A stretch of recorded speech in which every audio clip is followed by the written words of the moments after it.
The other day I was meeting with a woman for work, and before we started talking about numbers and ROIs, she turned to me, she leaned in and said, I have a question for you. How do you make friends at this age and stage of your life? And I looked at her and I wasn't quite sure what to say. And as I was pausing, she said, Melinda, you have a great community of women around you, but most women don't. We are lonely and don't know where to find safe, life-giving women to trust and be friends with. What is your best advice? And so that's what this show is about today. It's for all the women who are asking that same question. And this conversation is about belonging and making friends right where you are, in the spaces that you inhabit, and in the spheres of influence that you have, whether among the most marginalized, in your neighborhood, at work, at church, in your clubs, at school, wherever you are. This show is about belonging and the need to be known, to be reminded that you matter and that you are loved. You are seen, you are heard, you are loved by God. You're not alone, you're fully known, you are loved by God. Wow, I have to just like scream, we're all together!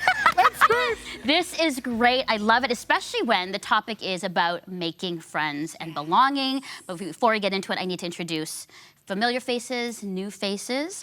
Trifina Peramala Gagnon. Did it. Did it? You did it. Podcaster Yes. and speaker, welcome. Thank Welcome back. Senite Lichmore, registered psychotherapist and speaker, welcome. Thank you.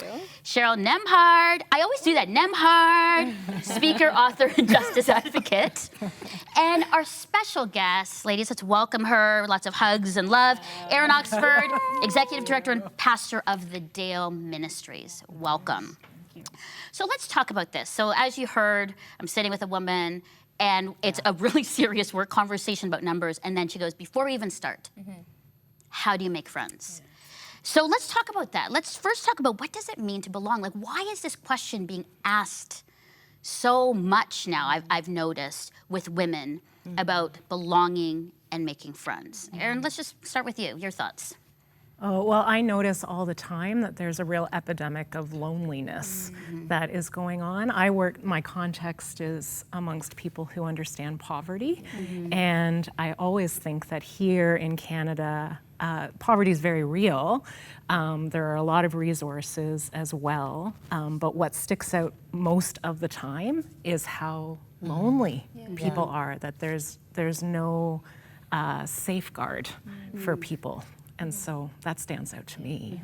I think that's interesting, the word safeguard, because I think that for me, that's belonging, right? Like, where can I show up and feel safe? Where can I show up and like be my vulnerable, authentic self? You don't have to agree with me. You don't have to even like everything that I like, but I feel safe because I know that you see me as a person and you love me as a person. So yeah, it's beautiful. That's so funny. I love that because I was thinking about this sort of idea of belonging versus acceptance. And this idea that, we don't always have to accept each other's ideas and opinions, but you want a place where people welcome you as you are, you're fully seen, flaws and all. And that's a very sacred space. And I find that as we get older, as our guards go up, as life gets in the way, it's very difficult to almost let that guard down to let someone in. And let's be honest, can we be real? Yes, we can. We've been burned along the way. Yeah. So now that wall's got a couple of moats and dragons, and that tower got higher, and it's going to take a little bit more. But I'm so excited that we can encourage people to try again. Yeah. And I think the important characteristic that separates belonging from friendship is that like you're part of a group. And so belonging is like when you're part of a group with like shared ideals, shared goals, like you're working towards something collectively. And that actually is a safeguard. So safeguard is a great word because it's like a protective measure from the pains and harshness of like everyday life. Yeah, I like those definitions. I think I agree with that. Belonging really seems deep, intimate, vulnerable, and authentic. Which when I say those words, I know a lot of people are like, ugh, the things that I don't like. And I've been learning too this past year, like to be fully human, to become human is actually to be vulnerable. That's right. To be a good friend, to find belonging, you actually have to be. Now, that's scary. Everyone's like, but I've risked that and I got burned and hurt. Yeah. But I've said over and over, yeah, it's a risk. Love and relationships are a risk, but you do need to risk being vulnerable and open and authentic with one another. So how do we make friends and find a safe and life-giving community? I know it's like the big question, but I mean, this is asked all the time. Now, I don't want it to be where we say, and everyone's like, check, check, I'll do exactly what's tonight, Cheryl, Aaron, and try, do. Because that doesn't work all the time. But in your own personal experiences, how have you made really safe, life-giving friendships and found a safe, life-giving community? Give us the advice. Give us your thoughts. Oh, it's a big one. I think number one, like you have to start with your proximity. Those people that are in close proximity to you. So like your neighbors, you know, other moms in the schoolyard, people at church, people that you are already around. And I think sometimes we try to find like our best friends or like the most intimate relationships, but like we don't have to do that. Even if it's like someone that's an acquaintance or someone that's just a relationship that's shared in a certain space, like that's okay and that's still meaningful. And so I think we need to look within our closest proximity and start there.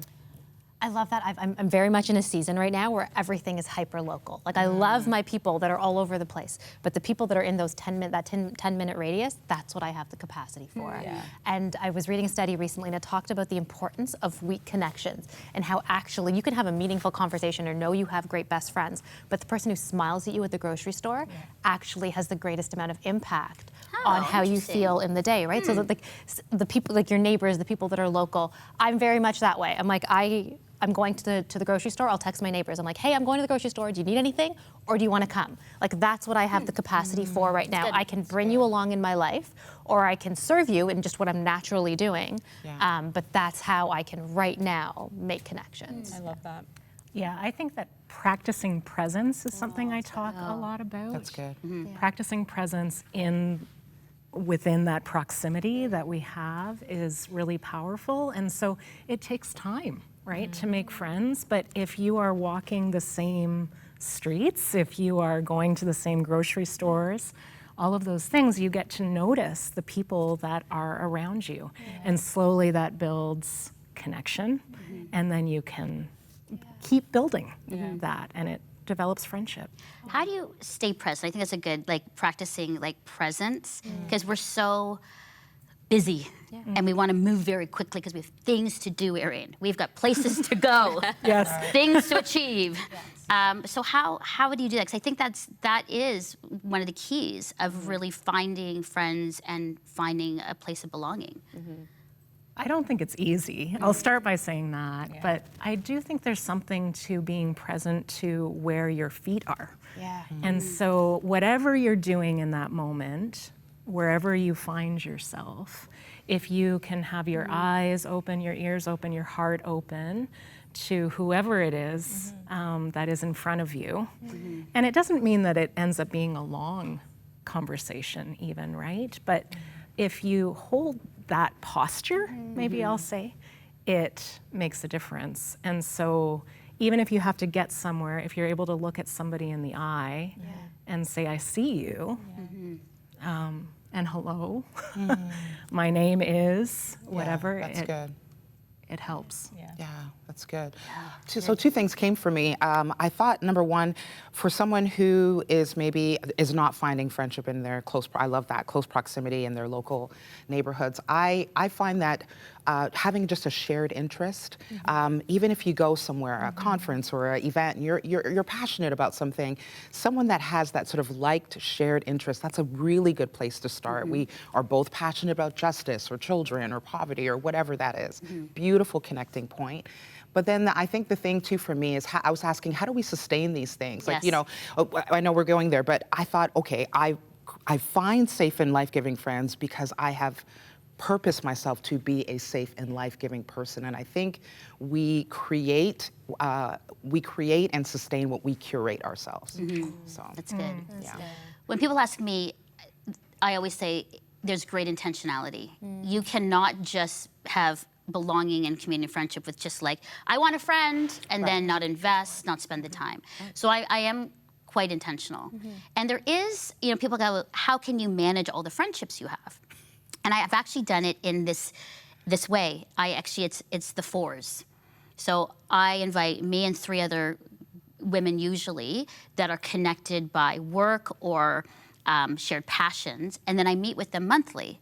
And not to say that I'm not like one-on-one, because I can text and call, but what that does is it allows a very like specific focus group of women who have the same, you know, passions. And also, I don't have to carry the burdens and emotion alone. So if there's a prayer need, if there's something that's going on, I've got 2 other women that are there to help provide, you know, space and comfort and listening and understanding. And so I've actually shared that, and I've actually, a number of my girlfriends have come back and said, that actually works. Now, not to say I love one-on-ones, but it does work where it's like the 4s. And so I've been doing that for years. I've been doing 4s. It's easy to meet. I mean, sometimes the scheduling is always, everyone's like, how do you do scheduling? And sometimes it's like, you know, the 3rd Thursday of every month.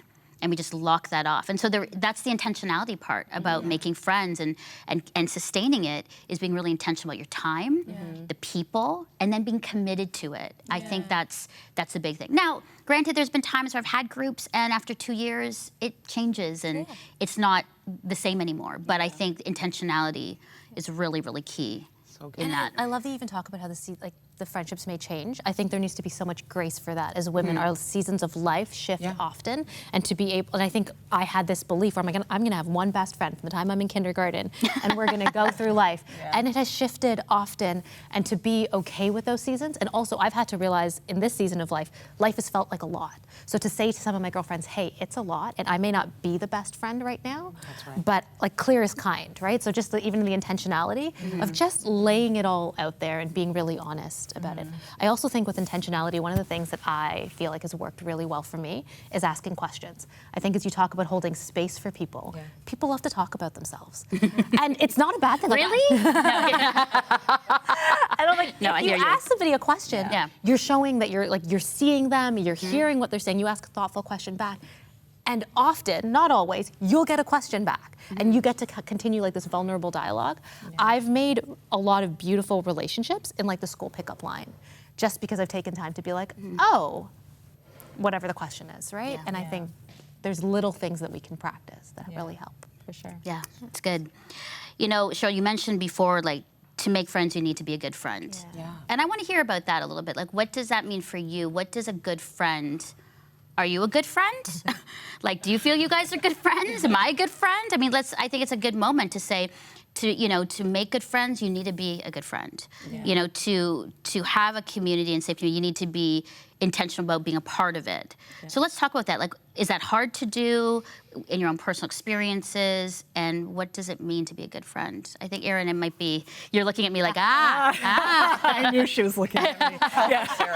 Erin, help us. Oh, well, I would say that I'm an aspiring good friend. Well, that's good. Oh, okay. I'm gonna use that. Trademark. Yeah. Because I want to be a good friend. I don't know that I can say I always am. But I think that a big piece of it for me is being willing to show up as my full self. And so if I'm willing to share with somebody how I am, the things that I struggle with, and also the joys, and enjoy having fun with people, that friendship is about all of those things. And that when I practice it, to use that word again, that as you were talking about, people often mirror it back, right? And so there is this reciprocity that is necessary, I think, in friendship. It can't just be one way, right? Or I don't know what it is then. I mean, I suppose it's being an acquaintance of somebody, but friendship requires that we be present for each other. And showing up as your full self, which again is so, people are so afraid of that, but I think that's the thing. It's like, once you get past that, then that opens you up to possibilities of community, belonging, and friendship. I have a friend who really taught me how to be a good friend. I made friends with her a couple years ago, and the vulnerability that she showed me was like unreal. Like after we'd meet up, she would say, I love hanging out with you. I love spending time with you. Thank you for sharing that with me. Thank you for opening up your home. And even when I would receive those text messages, I would feel uncomfortable because I'm like, whoa, it's too much vulnerability for me. But then I started practicing that with her, and then that helped me practice that with other people. And I think that helped me become an aspiring good friend, because I'm still an aspiring good friend. But just taking notes of people that are good friends have been really helpful for me. Okay. That's so good. Yeah. Child. This has been trial and error for me. One thing I had down was being a ride or die, being authentic and 100% all the way real. But then I still struggle with being a workaholic. You know that about me. And so I was just the busy friend, never there. And so presence was important, to slow down, to actually be listening, because I'd be there and not there. And grace. Can I just say grace really quickly? Because you may pour in and be a friend, and it may not always come back on the same, we have to talk about that, on the same levels, but just having grace that I'm not looking for that. I'm here to, just be a good friend. So. Yeah. So grace. It's hard. And then like, I don't know, you talk about vulnerability and I'm like, this is where I struggle, right? Or I'm like, oh, I have to show up and actually be honest about how things are going. I had a girlfriend in the spring where we hang out every now and then, we chill, we like sauna together, we like, do the fun stuff. And I showed up one evening, like after the kids were in bed, I'm like, I just need to be honest with you and sit on your couch and cry. And I'm like, I don't want to, but it's what I need to do for you to know where I'm at. But it's terrifying. Like I had vulnerability hangover for weeks after that. It's like, oh my goodness. Yeah. Yeah, I couldn't do that. Yeah. See, I think for me, it's not hard for me. I think vulnerability is one thing that I can do, and I think I foster that. I think one of maybe the superpower is to create a space for people, and I'm very open to be vulnerable because I've seen the benefit of when I've been vulnerable, how that's opened up to other people. Yeah. I think the other thing too about to be a good friend is you invite people to parties, you invite people to things, you gather and make up stuff, committees, groups, anything to bring people together. I think that's part of what I've been doing for a long time of my life, and maybe that's little, I don't know if it's Filipino culture about parties and gathering, but even my parents, when I was young, I'd have a birthday party and there'd be like 35 kids and I'd be in kindergarten. My mom's like, so who are you going to invite? And I said, everybody. Like, what kind of question is that, Mom? Everybody comes to the birthday party. Yeah. She's like, well, I was just thinking maybe 4 to 6 of your girlfriends. I'm like, oh, no. Everybody comes. And so I think there's part of that. I mean, there is the part of intimate, safe people. It's a smaller group. But I also feel like as people are so lonely and need belonging, why not invite them? Why not invite people that are different than you, that you might not usually invite them to your home or to a party? And I think that's part of, to be a good friend for me is to be mindful. And I don't do it all the time. Sometimes I do miss people, but I try to remember, invite. And so I think that's key. You do it really well, though. Really well. Even like and the beautiful thing about your parties is then I meet other people. One of my favorite moments with you was getting dressed together for one of your parties, right? But it just it fostered our friendship because we just did something together. And I think I almost like your parties. I almost look at like networking events. Not really, but it's like you're gonna meet all the most amazing people. Melinda literally told me that. I want you to come meet people. Come to my party. I like people to meet people. Yeah. And I mean, hey, listen, why do you think See Her Love also came together? Yeah. Like this whole show, really, let's just be honest. It's about just bringing girlfriends together to hang out and chat, right? Yeah. Yes. I love this conversation, but I also know that there is something biblical, scriptural, Jesus, about belonging and friendship and community. And I know, Aaron, you brought a scripture which from 1 Peter 8:10. So I'd love for you to read that and just sort of share a little bit about why that scripture in the context of our theme today. Okay.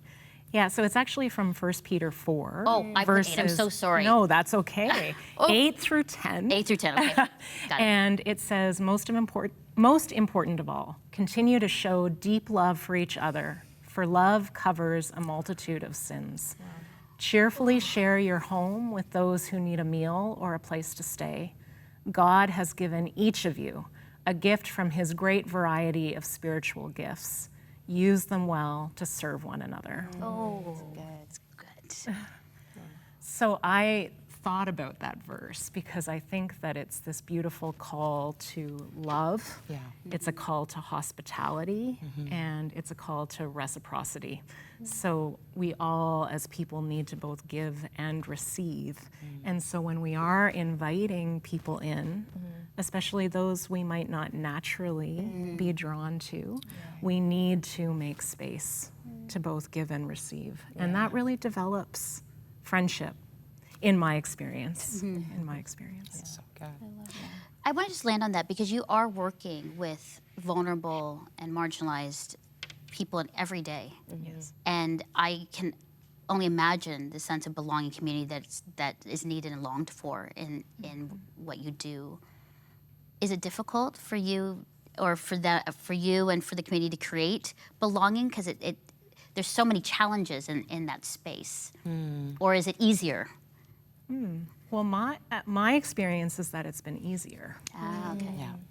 And I think that's because, so I say often that a lot of my friends in my community at the Dale wear their challenges very close to the surface in a way that they can't hide them even if they wanted to, and they often want to, but they can't. And what they do, though, in sharing all of that is invite me to do the same.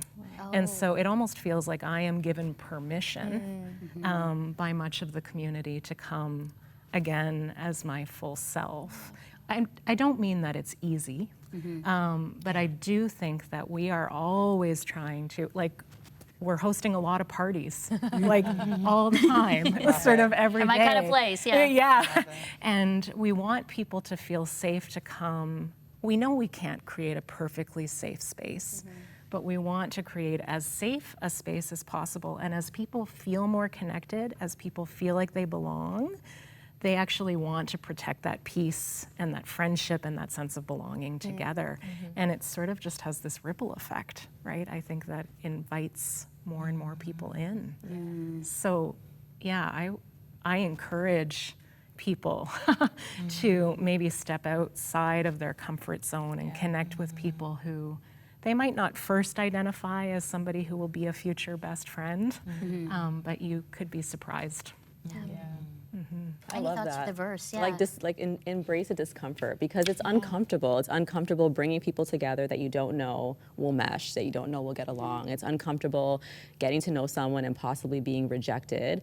But we have love from the Father, right? And God is asking us, imploring that we do extend that love to other people. And so it's a command. It's not really an option. And I think we, well, at least I do, take it as if it's an option. So thanks for sharing that verse. So like radical welcome is like the first step to foster belonging. Love this. And it looks less complicated than we've lied ourselves to believe. It's as simple as breaking bread. It's as simple as being safe. It's as simple as seeing fully and accepting fully. And so I encourage people that don't have maybe a lot of friends in their life to just welcome by just saying like, hey, coffee, come to my house. Hey, what are you doing after? Just creating a space of welcome is such a beautiful thing. Yeah. I also think what's great too, again, is, people are like, how can I make friends, find friends? But the thing I have to say all the time is you need to put yourself out there. A lot of people won't come to you. You've got to risk to, get out there. And it's gonna be uncomfortable. Like they're like, should I join a club? Should I? Yeah. And if it doesn't work, then try something else. Try within your church community, in your neighborhood, volunteer, get out there and meet people that are like-minded or maybe not. And that's gonna be like a healthy, robust friendship and community. And so I say that all the time, making friends means, you gotta be a good friend. You gotta get out there. Yeah. Any last thoughts? We can trust women. This is my self-therapy right now. You? Talking to myself. I needed it. We can trust women. We can trust Yeah. women. I just want to say that because I feel like that's a wound that we gloss over. And so there's a tenseness of like, how much can I share and vulnerability and all of that. But I think that God, as we shed the layers, it just gets more beautiful and real and authentic. Yeah. I love that. In every show, we always leave a question for the viewer. And this comes from a lot of where we used to always tell people what to do, and now we're like, nope, you do what you need to do. So our question for this week, what is the one person you can reach out to this week to let them know they are seen and that they matter? The one person. I also have a second question. Go for it. What is one thing you can do this week to be a good friend? So that's the question you need to think about. That's the question our viewers and listeners to think about. Those two questions. Thank you. That was good. Trust women. right? I think we are aspiring friends. Yeah. Right? We need to be present. We need to be intentional. We need to throw more parties. Yeah. You know? Radical welcome. Radical good. welcome. I love that. Thank you, Aaron, for being with us and for the good work that you're doing at the Dale. Thank you, Cheryl, Trifina, Sanite. So appreciate your thoughts about friendship. And to our viewers and listeners, we want you to go to seeherlove.com. All the information about these amazing women who we can trust and be friends with, all there. And you know, I think it's actually really hitting me. We can trust women. Let's go for it. Telling you. Right? Let's not close ourselves off. Let's go for it. And we're going to end the show with another one of our great girlfriends. Our co-host, Anu George Kanjanathopal, who does this call to do justice. And we're also going to show you how to join our See Here Love community and sign up for our weekly newsletter. Because listen, it's got all the information, it's got your beautiful faces, it's got all the ways that you can sign up for shows, for giveaways, for all kinds of things. So I absolutely say, please go to seeherlove.com. And again, always know that as you trust women as you're a good friend, you are seen, heard, and deeply, deeply loved by God. Thanks for joining us. Oh, so the other day, Justin and I were having lunch. By Justin, I mean Trudeau, as in the Prime Minister Trudeau. How's that for a name drop? My lunch with Justin was not precisely the other day. It was more like 12 years ago. And he was not yet the Prime Minister. He was just Justin. A bunch of us were gathered together to discuss work we had been doing in various places in the world. And then they served us lunch. I had not eaten all day and I was famished. I was also very self-conscious because I've been known to get food stuck in my teeth, spinach and lettuce being the worst culprits. This was a fancy kind of a lunch and I wanted to fit into this little community of up-and-comers without the fear of embarrassing myself with green teeth. Well, that fear proved to be misplaced because when I sunk my teeth into that burger, they stayed there. All 4 of my front teeth fell out of my mouth and lodged into the bun in a cute little row of chiclets. It went bun, mayo, lettuce, meat, some cheese, and right on top, in a perfect line, 4 teeth. In a complete panic inside, but very calm on the outside, I gently extracted the teeth from the bun, covered my mouth with a napkin, and used sign language to excuse myself from the table. I then ran looking for the washroom. There I was, the weird, peculiar girl. Once more, the outsider who did not belong. Now, some of you are thinking, what toothpaste was she using for her front teeth to fall out like that? Great question to ask. The truth is, it was not the toothpaste that was a problem. It was violence. I was 23 when it first happened. I was violently attacked by a person who should have been able to protect me and keep me safe. I was still 23 when it happened again. This time, I was violently attacked in another city, in another situation, this time by people I did not know. This time, the attack was not just on my teeth. It led to me being incapacitated badly. Along with everything else, I lost that season. My 4 teeth were few of them. Paralyzed, no teeth, what a weird, peculiar girl. Where does she belong? You see, I know what it feels like to be the odd one out, the one lacking community, and the one not having a sense of belonging. Psalm 103 serves as a poignant reminder of our divine connection to God. Know that the Lord is God. He made us. We belong to Him. The subsequent part of the verse reinforces this profound truth by stating, we are His people, the sheep of His own pasture. Thus, we are inextricably bound to God, created to be His own people. He remains our faithful shepherd, watching over us.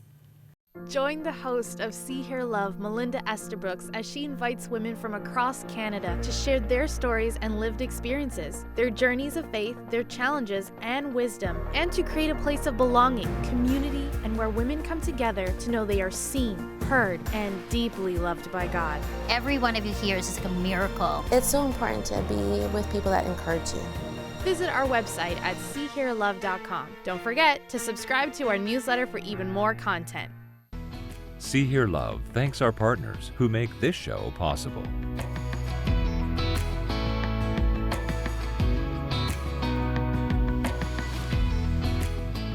Thank you for your ongoing support of Crossroads, a supporter-funded, nonprofit organization and member of the Canadian Centre for Christian Charities.